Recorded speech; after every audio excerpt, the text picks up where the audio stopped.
Good morning दोस्तों। एक नई सुबह, एक नई ताजगी के साथ आपसे आपका अपना पीयूष पांडे जुड़ता हुआ, और जो श्रृंखला, जो कड़ी में मैं लगातार आपके सामने आता जा रहा हूँ, अपने छोटे भाइयों को आपसे इंट्रोडक्शन करा रहा हूँ, जिन्होंने इस फील्ड में नई नई ऊंचाइयों तक बढ़ने का प्रयास कर रहे हैं। मैं दीपक यादव जी का परिचय कराऊं। आपने रणजी ट्रॉफी खेला, रेलवे से देवधर ट्रॉफी खेली, और हमारे यूपी से अंडर 25 खेला, अंडर 19 के मैचेस खेले कूच बिहार ट्रॉफीज में। और उस हॉस्टल के, जहाँ के हम तीनों खड़े हैं, स्पोर्ट्स हॉस्टल कानपुर के छात्र थे, जहाँ से हम लोगों ने बहुत कुछ सीखा, बहुत कुछ जाना, और जो कुछ है उस हॉस्टल की देन है। उस हॉस्टल में रह के अगर मैं इंडिया खेला, रणजी ट्रॉफी खेला, या हमारे आसिफ सर यहाँ पर हैं, दीपक है, तो मैं उस हॉस्टल को जरूर थैंक्स कहूँगा। तो दीपक, मैं आज ये माइक तुमको दे रहा हूँ, कुछ टिप्स तो बच्चों को और गाइड करो। सबसे पहले मैं पीयूष भाई को थैंक्स कहना चाहता हूँ, जिन्होंने ऐसा एक प्लेटफॉर्म तैयार किया जिस पे हम लोग अपने विचार रख सकते हैं और जिनसे कुछ बच्चों को हेल्प हो सकती है। तो पीयूष भाई, ऐसे ही बच्चे खेल रहे हैं केडी सिंह में, ऐसे ही हमारा भी एडमिशन हुआ था और मन लगा खेलते थे। खेल के बारे में कुछ पता नहीं था, बस ये था कि हमारे गुरु पंसर हैं, एक दिन हमको कुछ ना कुछ बना देंगे। हाँ, तो शायद जब मैं आया था तो मुझे अंडर 16, अंडर 19 के बारे में इंडिया के अलावा कुछ दिखता नहीं था कि एक टीवी पे मैच होता है इंडिया, और कुछ नहीं मालूम था। तो यही ऐसे करके स्टार्ट हुआ। फिर 1-1.5 साल कड़ी मेहनत की सर के गाइडेंस में, फिर ग्रीन पार्क हॉस्टल में सिलेक्शन हो गया। फिर वहाँ जाके थोड़ा लकी भी रहे कि हमको कोचेज़ अच्छे मिले, यहाँ पंच सर ने गाइड किया। फिर वहाँ पे मिस्टर नवीन त्यागी सर, जिनकी जितनी भी तारीफ़ की जाए कम है, उन्होंने पूरा जीवन ही बदल दिया हम लोगों का।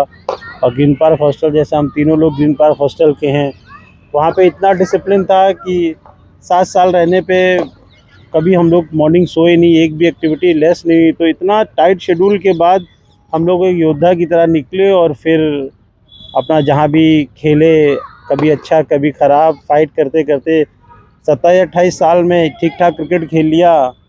और बस यही रहा। लेकिन शॉर्ट टर्म तो कुछ नहीं है कि आजकल जैसे मैं क्रिकेट एकेडमी भी चलाता हूँ, मेरी शहर में 3-4 क्रिकेट एकेडमी हैं।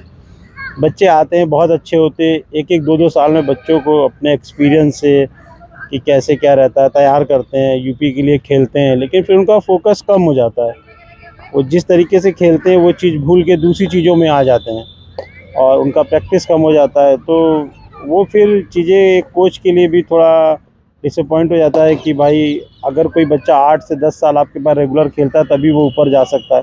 हम लोग भी रेगुलर प्रैक्टिस किए हैं। 12 साल की उम्र से 27-28 तक रेगुलर प्रैक्टिस करने के बाद थोड़ी सी चीज़ें मिली हैं। तो यही कि एक ही चीज़ है कि आप जितना मेहनत कर सकते हैं उतना करिए, और लॉन्ग टर्म सोचना पड़ेगा। क्रिकेट में अगर कोई अचीव करना, कंपटीशन बहुत है। हमारे टाइम में पेरेंट्स नहीं इन्वॉल्व होते थे, अभी पेरेंट्स का इन्वॉल्वमेंट बहुत ज़्यादा हो गया है। तो सब चीज़ों को लेकर यही है कि अगर आप, मेरे हिसाब से अंडर 25 यूपी की होती है, मतलब बीसीसीआई कराती, तो 25 साल तक बच्चों को खेलना चाहिए। अगर कुछ मिलता है तो भी, नहीं मिलता तो भी। लखनऊ एक अच्छा प्लेटफॉर्म है, यहाँ पे बहुत अच्छे क्लब के मैचेस होते हैं। आप नहीं यूपी के लिए खेल रहे हैं, आप लखनऊ में खेल, लखनऊ में बेस्ट बैट्समैन बनिए आप केडी सिंह खेलते हैं, आप कहीं खेलते हैं, केडी सिंह का बेस्ट बैट्समैन बनिए, बेस्ट बॉलर बनिए। आपको हमेशा कुछ ना कुछ अपने आप को देना पड़ेगा। यूपी में तो बहुत कम 25 की टीम बनी तो 25 बच्चा खेलेगा, सभी तो खेल नहीं सकते, बट रोटेशन पॉलिसी होती है, कभी आप आएँ कभी कोई आएगा। लेकिन आप जिस जगह पर खेलना है, आप अपनी एकेडमी को खेलना है, वहाँ का बेस्ट बैट्समैन, बेस्ट प्लेयर बनिए। आप लखनऊ का बेस्ट बनिए, तो ऑटोमेटिक एक दिन आपका आएगा और आपका सिलेक्शन हो जाएगा। मुझे याद है हमारी दीपक से पहली मुलाकात, एक मैच हो रहा था, बहुत बड़ा मैच था, सांसद एकादश और मुख्यमंत्री एकादश का। तो इत्तेफाक से हम भी एक टीम के मेंबर थे और दीपक भी टीम के मेंबर थे। तो वो मुझे याद है मायावती जी आई थी उसका उद्घाटन करने, और माननीय सांसद चेतन चौहान जी भी उस टीम के सदस्य थे। तो हम लोग, वो हमारी पहली मुलाकात दीपक से वहाँ हुई और बहुत अच्छा लगा। सीनियर को किस तरह रिस्पेक्ट देनी है, मैंने दीपक से सीखा उस दिन, और लगातार मैं इनके टच में रहता हूँ। और इतना मेहनत कर रहे हैं बच्चों को आगे बढ़ने के लिए लगातार। जब भी मैं ट्रायल्स पे, चूंकि बीच बीच में मैं सेलेक्टर भी रहता हूँ, ट्रायल्स पे जाता हूँ, तो उन बच्चों को देखता हूँ, अलग दिखते हैं, तो लगता है कि कोच मेहनत कर रहा है। वो चीज़ें जैसे होता है कि आप बैट्समैन, जो भी खिलाड़ी आपके सामने आ रहा है, उसकी पर्सनालिटी दिख जाती है कि उसको पीछे से कौन अच्छी तरीके से गाइड कर रहा है या नहीं कर रहा है। तो वो चीज़ें, एक मैसेज इनका बहुत अच्छा जाता है। ऐसे आसिफ सर का भी है, जब खुद आप डिसिप्लिन में रहोगे, अच्छे मैसेज दोगे, तो बच्चे आगे अपने आप आगे बढ़ेंगे। दीपक, कुछ और तुम्हारे दिमाग में चल रहा हो, कैसा लड़का ये पहचाने कि मुझे क्रिकेट खेलना है या मैं क्रिकेट में आगे बढ़ सकता हूँ? क्योंकि बहुत से बच्चे ग्राउंड पे आते हैं, वो सोचते हैं मैं क्रिकेट खेलूं। तुम भी जानते हो, एक भीड़ होती है, उस भीड़ में टैलेंट को कैसे सर्च किया जाए, इसके बारे में थोड़ा सा तुम। इस समय क्रिकेट चारों तरफ दिख रहा है, इसलिए बच्चे बहुत से आ जाते हैं। तो मेरा तो यही है कि मैं अपनी एकेडमी में सारे बच्चों को बेसिक बताकर छोड़ देता हूँ। जो बच्चा हमको अच्छा दिखता है उसको थोड़ा मैं दूर करता हूँ नेट से। अगर वो उस चीज़ों को, उसके बाद भी उसका क्रिकेट दिखता है, मैं चाहता हूँ कि जो अच्छा बच्चा है वो अभी टूट जाए, क्योंकि इसमें घुसने के बाद फिर आप बैक नहीं कर सकते। बहुत मेहनत है, बहुत कंपटीशन है और लॉन्ग टर्म है। तो जो बच्चा पहले ही टूट गया तो हमारे काम का नहीं रहा।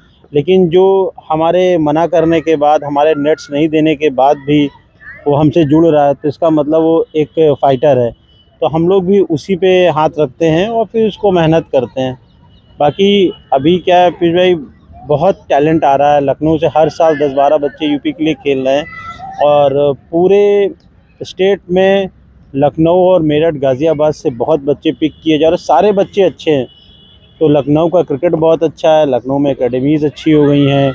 आप लोग का सिलेक्शन का तरीका बहुत अच्छा है, बच्चों को बहुत मॉनिटरी देख रहे हैं। थोड़ा बस जो आप बताते हैं वही सब सेम है, बट थोड़ा मैंने एक चीज़ नोटिस किया है कि बच्चे बहुत छोटा एम ले रहे हैं और बच्चों को लगता है कि मैं 4 घंटे 6 घंटे प्रैक्टिस कर रहा हूँ और बस ये बहुत है। जबकि इनको ये सोचना चाहिए कि 4 घंटे ग्राउंड में तो आप सेफ़ हो, आप ग्राउंड में कुछ गलत काम नहीं कर सकते, कोच के अंडर हैं, या नहीं भी कोच है तो आप थ्रो डाउन करें, अपना प्रैक्टिस करें। सारा क्रिकेट स्टार्ट होता है ग्राउंड के बाहर। आप कैसा डाइट ले रहे हो, आपका माइंड कैसा है, आप सोते समय क्या सोच रहे हो, कितना डीप सो रहे हो, क्या खा रहे हो, कितनी आप छुट्टियां ले रहे हो, कितना आप हारने के, डेली हार रहे हो, डेली गंदा बैटिंग हो रहा, उसके बाद भी आप कितना पॉजिटिव हो रहे हो। बस यही चीज़ें एक प्लेयर को अलग में, बाकी पूरी भीड़ खेल रही है। हर बच्चा, ऐसा कोई बच्चा नहीं कह सकता कि मैं 6 घंटा खेलता हूँ तो दूसरा बच्चा 8 घंटा खेलता है। लेकिन ऊपर वही जाता है जो इस खेल के बाद भी वो खेल रहा होता है, जिसकी डाइट अच्छी होती है, जो बहुत पॉजिटिव होता है, जो स्टेडियम में नागे कम करता है। एक और चीज़ है, जैसे सर भी इससे वाकिफ़ होंगे पीछे, हम लोग एकेडमीज़ में देखते हैं कि बच्चा 4 दिन नहीं आता है, वो ओके। बच्चों का ओपन भेजिए, वो रिवर्सिव या कूद के मार देगा, वो उसके लिए ओके। लेकिन अगर हम उसको किसी दिन नेट्स नहीं देते हैं तो उसको अंदर से गलत फील आता है।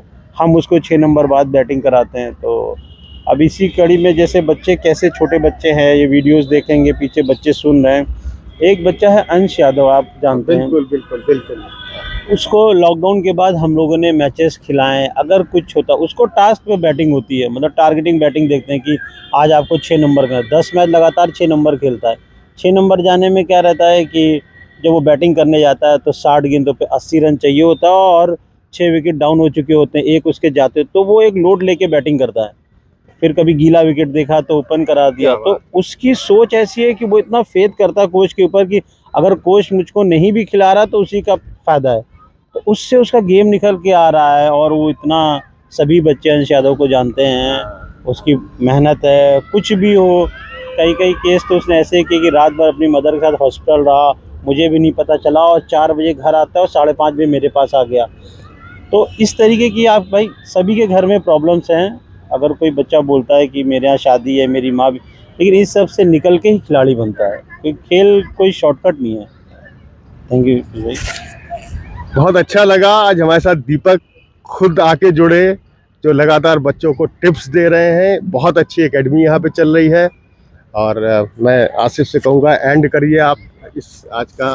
जी सर, और थैंक्स अ लॉट सर कि आपका, कि आप सर से भी बहुत अच्छा कुछ मुझे सीखने मिला, क्योंकि आप भी सीनियर, सर भी हमारे सीनियर, और खुशनसीबी ये है कि सर हॉस्टल से रहें तो कुछ ज़्यादा अच्छी फीलिंग आती है कि उस कंपटीशन से हम लोग आए, और बहुत कुछ सारी चीज़ें आप लोग से सीखने को मिला, और आगे भी मैं सीखता रहूँगा। और ऑल द बेस्ट बच्चों। आप लोग की सिर्फ एक ही ड्रीम होनी चाहिए, जैसे सर ने बताया, सिर्फ और सिर्फ इंडिया कंट्री खेलना है। और उसके साथ साथ सर ने एक बात और बहुत अच्छी बात बोला, डाइट। आप इस ग्राउंड से बाहर जाने के बाद क्या सोचते हो, किस तरीके से आपका डिसिप्लिन है, क्या एटमॉस्फेयर, वो बहुत आपका मायने रखता है। किस एटमॉस्फेयर में क्या आपका फ्रेंड सर्कल है, कौन सा आप डाइट लेते हो, कितना कार्बोहाइड्रेट ले रहे हो, क्या ले रहे हो, आप आ रहे हो घर से तो क्या लेके आ रहे हो, जाते वक्त क्या खा रहे हो। तो इन सारी चीज़ों का आप ध्यान दें, और सिर्फ एक ही कॉन्सेंट्रेट करें, सिर्फ और सिर्फ अपने खेल पे। आप अपने खेल पे लगे रहो, और वाकई में आप अगर मेहनत कर रहे हो अच्छा, तो आपको कोई रोक नहीं सकता, आप हमेशा आगे रहोगे। ठीक है, okay, thank you sir. Okay,